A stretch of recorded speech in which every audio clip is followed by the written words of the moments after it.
मां शारदे के चरणों में सादर नमन करता हूं। सम्मानित मंच का वंदन अभिनंदन करता हूं और आप सभी की पावन एवं गौरवमयी उपस्थिति को हाथ जोड़कर विनम्र प्रणाम करता हूं।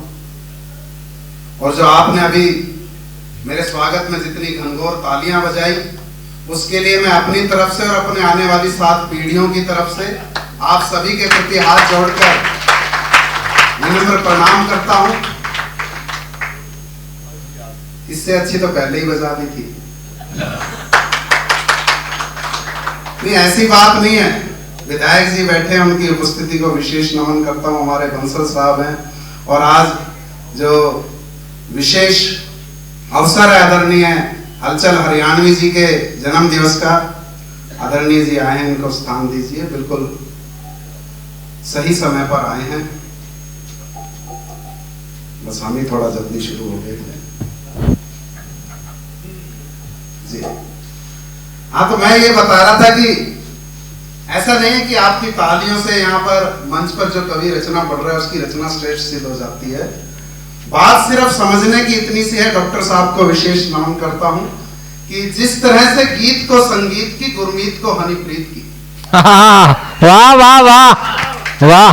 कि जिस तरह से गीत को संगीत की, गुरमीत को हनीप्रीत की, सपेरे को बीन की, जलोटा को जसलीन की, बच्चों को संस्कार की, व्यापारी को बाजार की, मछली को पानी की, बुढ़ापे को जवानी की, समोसे को आलू की, बिहार को लालू की, मोदी को बढ़ाई की, राहुल को लुगाई की, फेसबुक पे लाइक की, सैलरी में हाइक की, चोर को मौके की, मौके पे चौके की, गालों पे लाली की और जीजा को साली की जरूरत पड़ती है।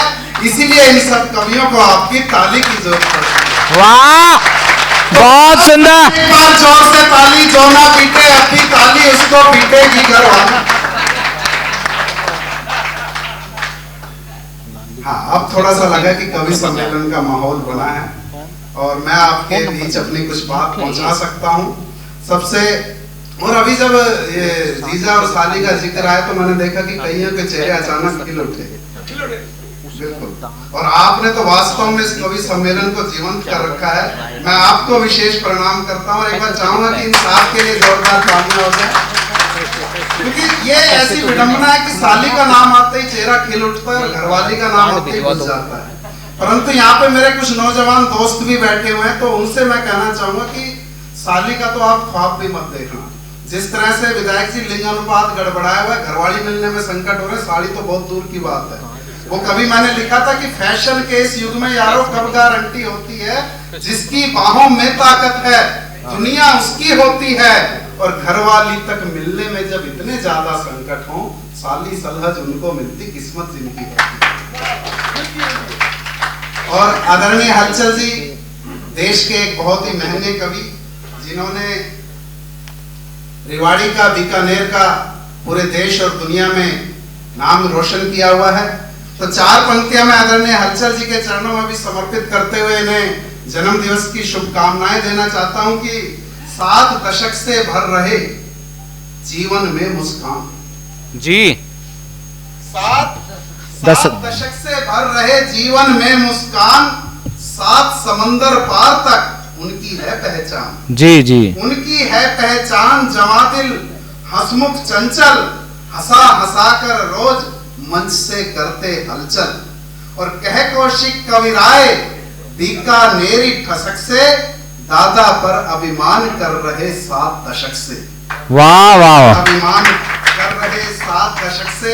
और ये वास्तव में बहुत बड़े कवि हैं, और बड़ा कवि बनना कोई बच्चों का खेल नहीं है, बहुत इसके लिए मेहनत करनी पड़ती है। परंतु जब मैं यहाँ पर आ गया हूँ तो सारी चीजें आपके लिए सरल करता जाऊंगा। इतनी कोई आपको मेहनत करने की जरूरत नहीं है जितनी हमारे दादा ने करी। बहुत ही आसान है बड़ा कवि बनना। और कैसे बना जा सकता है, आप लोगों के बीच में रखता हूँ कि फलों से हों लदे जो पेड़ हरगिज तन नहीं सकते जी। कि फलों से हों लदे जो पेड़ हरगिज तन नहीं सकते, बिना बेटी कभी घर में तो उत्सव मन नहीं सकते। और जब भी आप हिंदी काव्य इतिहास उठा करके पढ़ेंगे तो आपको 2 ही नाम शीर्ष पर नजर आएंगे, या तो महाकवि तुलसीदास या महाकवि कालिदास। और ये किन परिस्थितियों में कवि बने ये भी आप सभी को विदित होगा।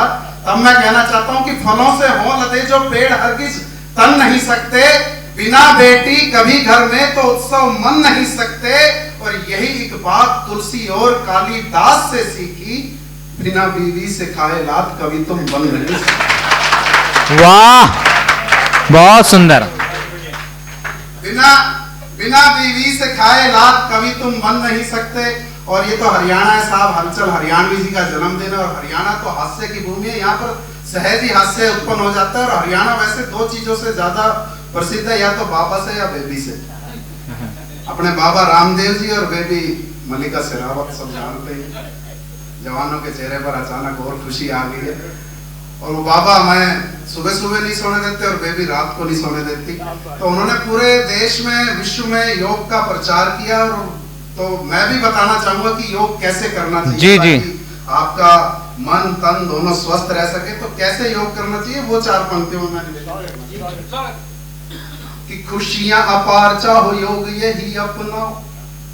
और जो लोग मोबाइल से रिकॉर्डिंग कर रहे हैं उनकी सूचना के लिए बता दूं कि ये पूरा कार्यक्रम हमारा मंच YouTube चैनल द्वारा कवर किया जा रहा है। इसको आप YouTube पर हमारा मंच चैनल पर देख सकते हैं। सभी कवियों की प्रस्तुतियां बहुत शानदार ढंग से आपको वहां पर देखने को मिलेगी। क्यों अपने हाथ को कष्ट दे रहे हो और मेरे हिस्से की तालियां खा रहे हो।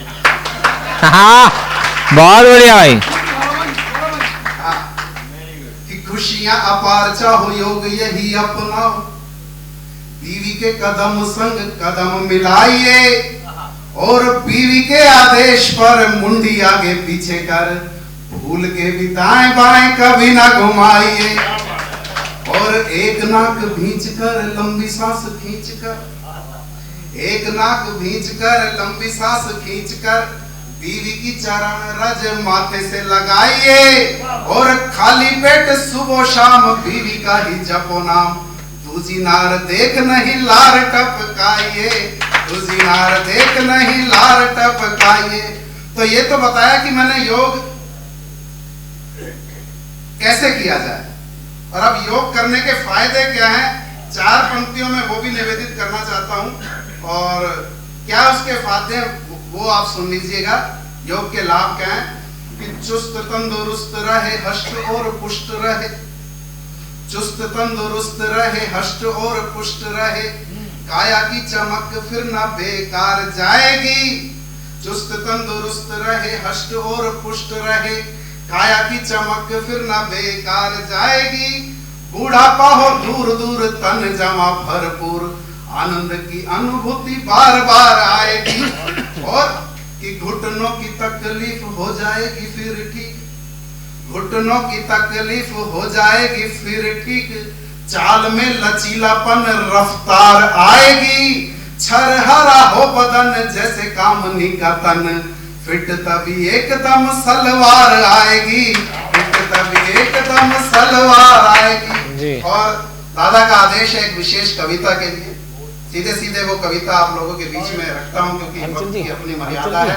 उससे पहले 4 पंक्तियां मैं विशेष, क्योंकि हमारे राष्ट्रीय कवि ने कभी कहा था कि मनोरंजन ही केवल कवि का ना कर्म होना चाहिए, उसमें उचित उपदेश का भी मर्म होना चाहिए। और एक कवि होने के नाते हमारा दायित्व बनता है जब सामने इतनी महंगी उपस्थिति हो तो 4 पंक्तियां अपने मैं मन की भी कहूंगी तो हंसने हंसाने के लिए पूरी रात कम पड़ जाएगी। तब मैं ये कहना चाहता हूं कि सुनिएगा, बदल कर राम का क्या वेश अब लंकेश आएंगे जी, बदल कर। अगर पंक्ति को समर्थन देना हो आखिरी पंक्ति पे तो पूरा सदन तालियों से समर्थन दे, वरना पूरा सदन खामोश रह जाए, मुझे कोई आपत्ति नहीं होगी।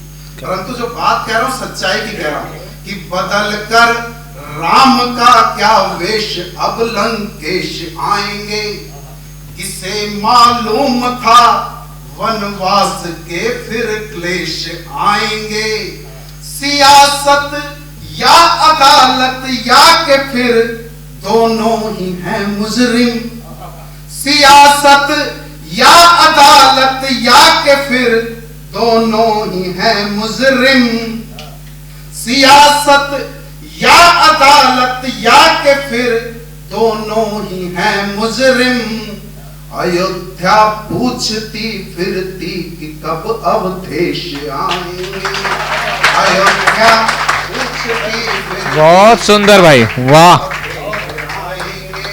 सीधे सीधे कविता से आप लोगों को जोड़ता हूं एक बार तालियों से मुझे थोड़ा सा माहौल दे दीजिए। बीच में कहीं पंक्ति अच्छी लगे तो तालियां बजाना, वरना आप चुपचाप ध्यान से सुन लोगे तो यही मेरे लिए आपका आशीर्वाद होगा।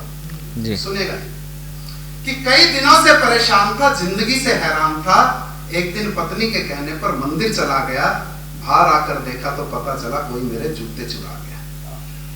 और आप देख रहे होंगे कि आजकल साइंस ने कितनी तरक्की कर ली है, नए नए आविष्कार होते हैं रोज, जीपीएस और पता नहीं क्या क्या नए नए सिस्टम इजाद हो गए हैं।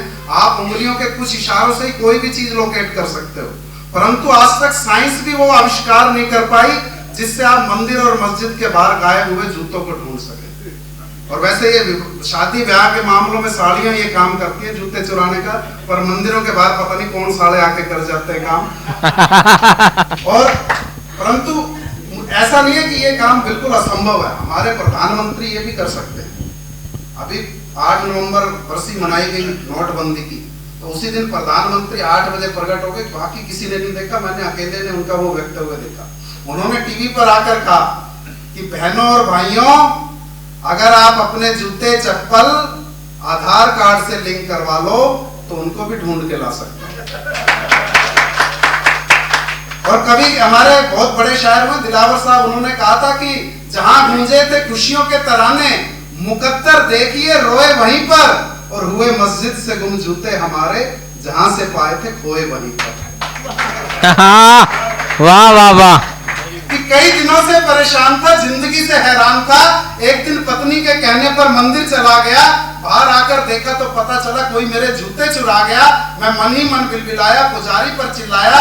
पुजारी ने कहा, श्रीमान क्यों होते हो परेशान, मंदिर पर इल्जाम लगाते हो, पर उसका क्या जिसे तुम लोकतंत्र का सबसे बड़ा मंदिर बताते हो। वाह। पर उसका क्या जिसे तुम लोकतंत्र का सबसे बड़ा मंदिर बताते हो, जो बन चुका है खुद लोकतंत्र के लिए खड्डा, क्या उससे भी बड़ा है कोई डाकू चोर लुटेरों का अड्डा।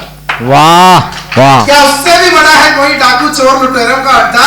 व्यर्थ ही इतना शोर मचाया है, सिर्फ जूते ही तो चुराए हैं, कौन सी बड़ी तनमाया। बोला यहाँ इस देश में लाखों करोड़ों के घोटाले हो जाते हैं और एक जोड़ी जूते के पीछे तूने बवाल मचा रखा है। बोला व्यर्थ ही इतना शोर मचाया है, सिर्फ जूते ही तो चुराए हैं, कौन सी बड़ी तनमाया है। और पुजारी की बातों ने मुझे अंदर तक हिला डाला और मेरे कवि हृदय ने तुरंत जूतों पर पूरा पुराण लिख डाला जी। अब अपने दुखी मन की व्यथा आप सबको बताता हूँ, जूते को सिर्फ जूता समझने वालों, तुम्हें जूते की पूरी महिमा सुनाता हूं। तो ये तो थी कविता की भूमिका, यहाँ से कविता आरंभ होती है। जुड़िएगा, कविता के साथ साथ शब्द यात्रा कर रहा है, उसके साथ आप भी जुड़ते जाइएगा। आपकी जिंदगी के कुछ अनुभव आपको लगेगा, आपके ही मन की कोई मैंने बात कह दी।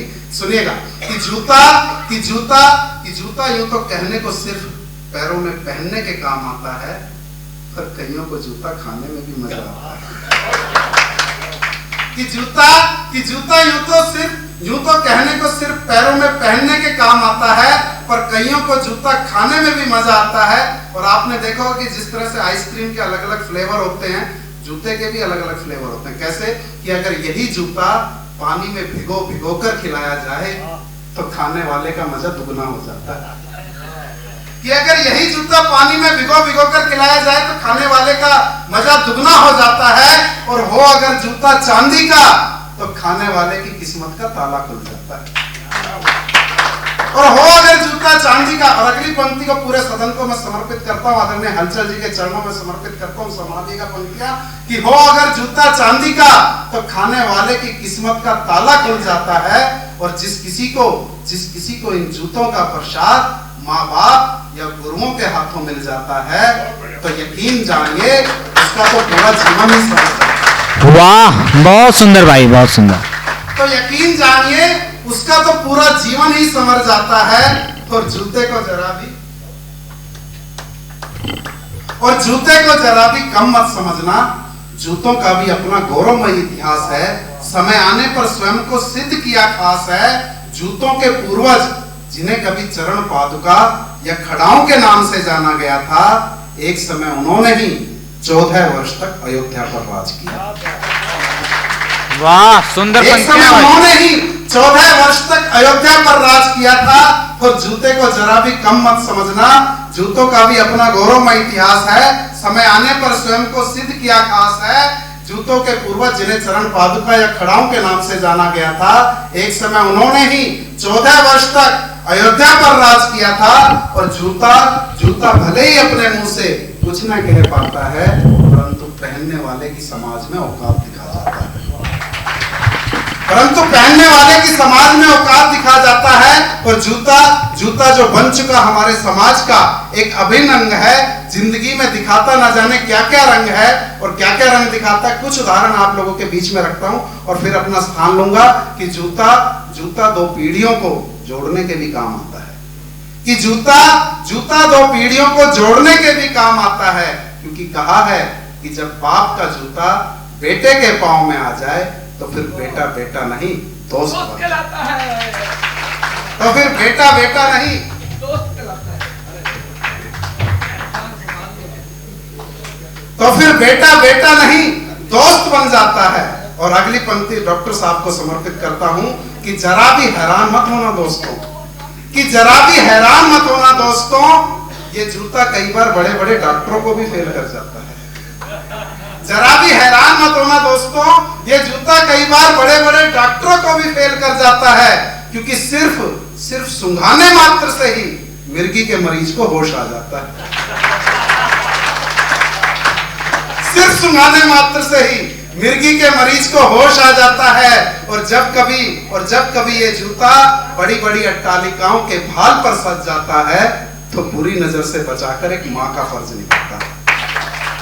तो बुरी नजर से बचाकर एक माँ का फर्ज निभाता है। और ये जूता यूं भी काम आता है कि सर फिरे मजनुओं के सर से आशिकी का भूत उतारने के लिए एक अबला का भाई बन जाता है। कि सर फिरे मजनुओं के सर से आशिकी का भूत उतारने के लिए एक अबला का भाई बन जाता है। और जिसका कोई नहीं, बुरे वक्त में जूता ही उसका साथ निभाता है। बुरे वक्त में जूता ही उसका साथ निभाता है। कैसे? कि जब वर की तलाश में भटकता लड़की का गरीब बाप हो या नौकरी की तलाश में सड़कों की धूल फांकता बेरोजगार हो, घिसा लेता है ये अपने तन को, घिसा लेता है ये अपने तन को और अपनी जान पर खेल जाता है। नुकीले पत्थरों, राहों के कांटों या तपती रेत, सभी के जख्मों को हंसकर खुद ही सभी के जख्मों को हंसकर खुद ही सह जाता है। और सिर्फ दुख में ही नहीं, ये जूता खुशियों में भी साथ निभाता है। सिर्फ दुख में ही नहीं, ये जूता खुशियों में भी साथ निभाता है। शादी के शुभ अवसर पर अक्सर दूल्हे की सालियों का जी लग जाता है। शादी के शुभ अवसर पर अक्सर दूल्हे की सालियों का जी ललचाता है। पर जूता चुराने के बदले शगुन के तौर पर इनाम भी दिया जाता है। परंतु आजकल ये जूता अपने भाग्य पर तब भी इतराता है जब सारी चाक चौबंद सुरक्षा व्यवस्था का धता बनाकर किसी बड़े नामचीन नेता के मुंह पर चढ़ा जाता है।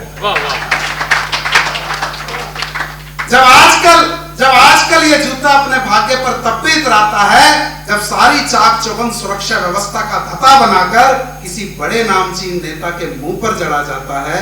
और वैसे ये जूता एक और काम में भी लाया जाता है जब बड़े ही टेढ़े और बेआबरू किस्म के लोगों को हार बनाकर पहनाया जाता है।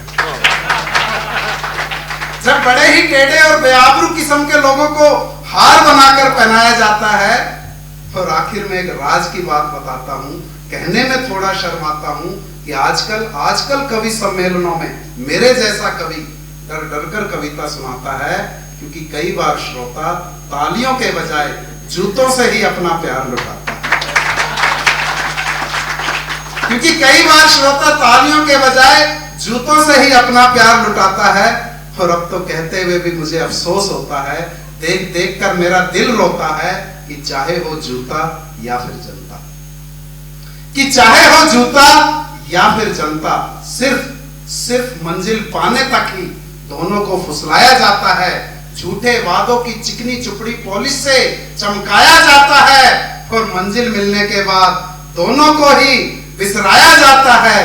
और आखिर में जूतों को मिलता है कोना और जनता को पड़ता है रोना, और जनता को पड़ता है रोना और जनता पिता को करता है रोना। और आखिरी 4 पंक्तियां निवेदित करके अपना स्थान लेता हूं। आप सभी के बीच एक संदेश छोड़ना चाहता हूं। भले ही आप मेरी कोई भी पंक्ति याद रखे ना रखे, ये 4 पंक्तियां अपने साथ ले जाएंगे तो शायद इस प्रोग्राम की, इस कार्यक्रम की सार्थकता होगी कुछ, कि भूल कर तकरार सारी, आओ खुलकर अब मिले, बस जरा सी जिंदगी है क्या पता। कि भूल कर तकरार सारी, आओ खुलकर अब मिले, बस जरा सी जिंदगी है क्या पता फिर कब मिले। और सिर्फ इतनी सी ख्वाहिश है दिले नादान की, मुस्कुरा दे थोड़ा सा बस रास्ते में जब मिले, मुस्कुरा दे थोड़ा सा बस रास्ते में जब मिले। बहुत बहुत शुक्रिया। और हमारे आदरणीय प्यारे दत्तू हलचल हरियाणवी जी को एक बार फिर से जन्मदिन की हार्दिक शुभकामनाएं। और एक बार मैं चाहूंगा उनके सम्मान में जोरदार तालियां बज जाएं। जय हिंद, जय भारत।